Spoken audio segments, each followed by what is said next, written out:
తదుపరి ధనురాశి.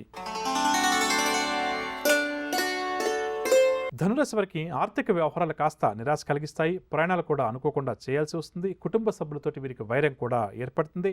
కాంట్రాక్ట్ రంగం వారికి కాంట్రాక్టులు చేజారే నిరాశ కలుగుతుంది. సోదరీమణుల నుంచి కొన్ని విషయాల్లో ఒత్తిళ్లను ఈ రాశి వారు ఈ వారం ఎదుర్కొంటారు. ఆలయాలు ఆశ్రమాలు కూడా సందర్శిస్తారు.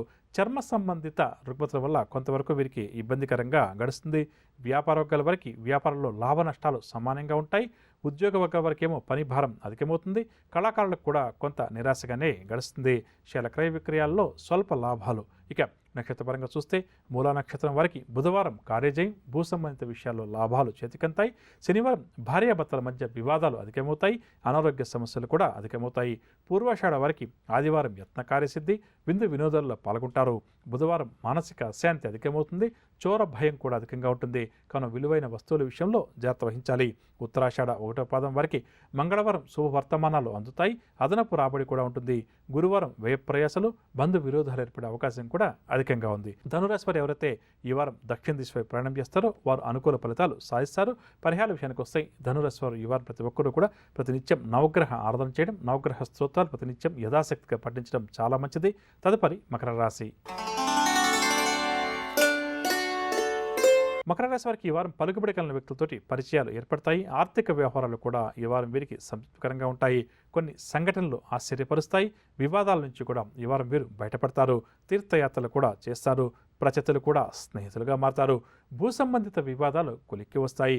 గృహం, వాహనం కొనుగోలు ప్రయత్నాలు ఎవరితో చేస్తారో అవన్నీ కూడా ఓ కొలిక్కి వస్తాయి. నూతన వ్యాపారాలు ప్రారంభం చేస్తారు. ఉద్యోగ వర్గాల వారికి ఉద్యోగాల్లో అనుకున్న విధంగా పదోన్నతులకు సంబంధించిన సమాచారం అందుతుంది. ఆర్థికంగా కూడా ఈ రాశి ఉద్యోగ వర్గాల వారు బలవంతులవుతారు. పారిశ్రామిక వర్గాల వారు విదేశీ పర్యటనకు సంబంధించి కొన్ని నిర్ణయాలు తీసుకుంటారు. షేర్ల క్రయ విక్రయాల్లో మంచి లాభాలు. ఇక నక్షత్రపరంగా చూస్తే ఉత్తరాషాఢ 2, 3, 4 పాదాల వరకు మంగళవారం శుభవర్తమానాలు అందుతాయి. అదనపు రాబడి కూడా ఉంటుంది. గురువారం ప్రతి పనిలో కూడా వ్యయ ప్రయాసలు, బంధు విరోధాలు కూడా ఏర్పడతాయి. శ్రవణ నక్షత్రం వారికి సోమవారం పోటీ పరీక్షల్లో విజయం సాధించగలుగుతారు. ఆస్తి లాభ సూచనలు. బుధవారం మాత్రం ఖర్చులు అధికంగా ఉంటాయి. పనుల్లో ఆటంకాలు కూడా అధికంగా ఉంటాయి. ప్రధానంగా ఖర్చులను నియంత్రించుకోవడం బుధవారం చాలా మంచిది. ధనిష్ట 1, 2 పాదాల వరకు మంగళవారం శుభకార్యాలకు, విందు వినోదాలకు హాజరవుతారు. ఉద్యోగ లాభ సూచనలు. శనివారం మానసిక ఆందోళన, కుటుంబ సమస్యలు కూడా అధికమవుతాయి. పశ్చిమ దిశ ప్రయాణాలు ఈ వారం ఎవరైతే మకర రాశి వారు చేస్తారో అవి అనుకూలిస్తాయని చెప్పవచ్చు. ఇక పరిహారాల విషయానికి వస్తే సూర్య భగవానుని ప్రతినిత్యం ఆరాధించడం, ఆదిత్య హృదయ స్తోత్రాన్ని ప్రతినిత్యం పఠించడం ఈ రాశి వారికి ఈ వారం అంతా కూడా చాలా మంచిది. తదుపరి కుంభరాశి. కుంభరాశి వారికి ఆర్థిక పరిస్థితి మెరుగుపడినట్టుగానే ఈ వారం ఉంటుంది. అయితే రుణాలు సైతం చేయక తప్పదు. ఆలోచనలు స్థిరంగా ఉండవు. దూరపు బంధువులను కూడా కలుసుకుంటారు. ప్రముఖుల నుంచి కీలకమైన సమాచారాన్ని కూడా అందుకుంటారు. చిత్ర విచిత్రమైన సంఘటనలు కొన్ని ఎదురవుతాయి. భార్యాభర్తల మధ్య వివాదాలు ఏవైతే ఉన్నాయో అవి మాత్రం కొంతవరకు తొలగే అవకాశం ఉంది కాబట్టి అటువైపు ప్రయత్నం చేయడం చాలా మంచిది. వాహనాలు కొనుగోలు చేయడానికి కూడా గ్రస్తి యోగదాయకంగా ఉంది. వ్యాపార వర్గాల వరకు వ్యాపారాలు క్రమేపీ పుంజుకుంటాయి. ఉద్యోగ వర్గాల వరకు ఉద్యోగాల్లో అనుకూల మార్పులు వచ్చాయి. జ్యోతిష్శాస్త్రరీత్యా మిథున రాశి వారి యొక్క వ్యక్తిత్వం ఏ విధంగా ఉంటుంది అన్న అంశాన్ని తెలుసుకుంటూ అదేవిధంగా ప్రధానంగా మిథున రాశి పురుషుల యొక్క గుణగణాలు, స్త్రీల యొక్క గుణగణాలు, వీరు ఎటువంటి విషయాల్లో జాగ్రత్త వహిస్తే జీవితంలో మంచి అభివృద్ధి సాధిస్తారు అన్న అంశాల గురించి తెలుసుకునే ప్రయత్నం చేద్దాం. అంటే ప్రధానంగా వ్యక్తిత్వం గురించి తెలుసుకుంటూ ఆ తర్వాత మిథున రాశి వారి యొక్క బలాలు, బలహీనతలు కూడా తెలుసుకొని వాటిని ఏ విధంగా అధిగమించాలన్న అంశాలు కూడా ఈరోజు కార్యక్రమంలో మనం ప్రధానంగా తెలుసుకునే ప్రయత్నం చేద్దాం. మిథున రాశి అంటే వాయుతత్వ రాశిగా జ్యోతిష్శాస్త్రరీత్యా చెప్తుంటాము. అదేవిధంగా వీరికి చంచలత్వం కూడా ఎక్కువగా ఉంటుంది. అంటే ఇప్పుడు ఒక మాట మాట్లాడతారు, ఇంకొక గంట 2 గంటలు 3 గంటలు ఆగితే వీరి అభిప్రాయం మాట కూడా మారిపోతుంది చెప్పొచ్చు. అంటే ఏంటి, ఒక వ్యక్తి మీద ఇప్పుడు ఉదాహరణకి కోపం వచ్చిందనుకోండి, కోపంలో ఏదో మాట్లాడుతుంటారు, మనం ఒక రోజు ఆగి మళ్ళీ ఫోన్ చేసి ఆ వ్యక్తి గురించి మాట్లాడామనుకోండి, మళ్ళీ వారి గురించి ప్రేమగా మాట్లాడుతుంటారని చెప్పవచ్చు. కావున ఈ చంచల స్వభావం వల్ల వీరు జీవితంలో స్థిరమైనటువంటి అభిప్రాయం లేని వ్యక్తులుగా సమాజంలో ముద్రపడే అవకాశం అధికంగా ఉంది. అంటే ఈ రోజు ఎంత కోపంగా ఉంటారో లేదా ఈ నిమిషంలో ఎంత కోపంగా ఉంటారో కొంత సమయం గడిచిన తర్వాత ఆ కోపము వారికి ఆటోమేటిక్గా తగ్గిపోతుంది చెప్పొచ్చు. లేదా ప్రేమ ఉందనుకోండి, ఆ ప్రేమ కూడా కొంతకాలానికి తగ్గిపోతుంది చెప్పొచ్చు. ఇష్టమైన వ్యక్తులను వారికి అర్హత ఉన్నా లేకపోతే లేకపోయినా కూడా అందలం ఎక్కించే పని అధికంగా చేస్తుంటారు. అంటే వీరికి నచ్చిన వ్యక్తి ఉంటే చాలు, ఆ వ్యక్తిని తీసుకెళ్లి సింహాసనం మీద కూడా కూర్చోబెట్టే ప్రయత్నం చేస్తారు. సింహాసనం మీద వీరికి నచ్చిన వ్యక్తి కూర్చోబెట్టేటప్పుడు ఆ వ్యక్తికి నిజంగా అర్హత ఉందా లేదా అని చెప్పి ఏమాత్రం కూడా ఆలోచించేయరు. వీరికి నచ్చారు కాబట్టి ఆ వ్యక్తి అక్కడ కూర్చోవలసిందే అన్నట్టుగా వీరి యొక్క మాట తీరు, ఆలోచన ఉంటుంది. అదేవిధంగా ఆ వ్యక్తి గురించి వీరికి నచ్చలేదు, ఏదైనా కోపం వచ్చింది, ఆ వ్యక్తితో ఇబ్బంది వచ్చిందనుకోండి, ఆ సింహాసనం మీద నుంచి ఒక సెకండ్ కూడా ఆలోచన చేయకుండా ఆ వ్యక్తిని కిందకి లాగేస్తుంటారు అని చెప్పొచ్చు.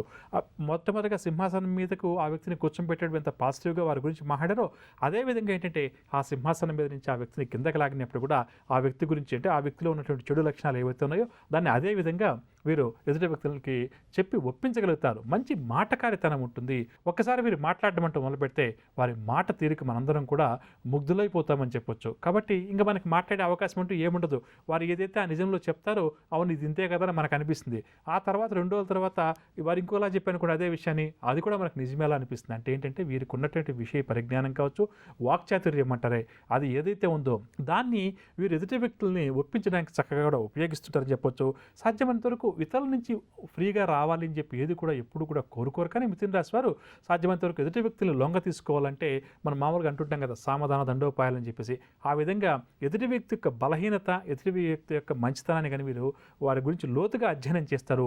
వెంటనే అధ్యయనం చేసి ఈ వ్యక్తితో నేను ఇలా మాట్లాడితే లేదా ఈ వ్యక్తికి నేను ఇది బహుమానంగా ఇస్తే ఆ వ్యక్తి నా దగ్గర నా మాట వింటాడు, నాకు లొంగుతాడు అన్న వైపుగా, అంటే ఒక రకంగా చెప్పాలంటే ఒక వ్యాపార వ్యక్తి ఎలా అయితే మాట్లాడతాడో, అంటే ఒక వ్యాపారస్తుడు ఏ విధంగా అయితే మనతో మాట్లాడి కస్టమర్ని తన వైపుకి అట్రాక్ట్ చేసుకుంటారు కదా, అదేవిధంగా మిథున రాశి వారి యొక్క వాక్చాతుర్యం కూడా ఉంటుంది. ఎదుటి వ్యక్తి దగ్గరికి వెళ్ళినప్పుడు ఏదో ఒక పని మీద వెళ్ళారనుకోండి, ఆ వ్యక్తి మొట్టమొదటిగా సంభాషణ ప్రారంభం చేస్తారు.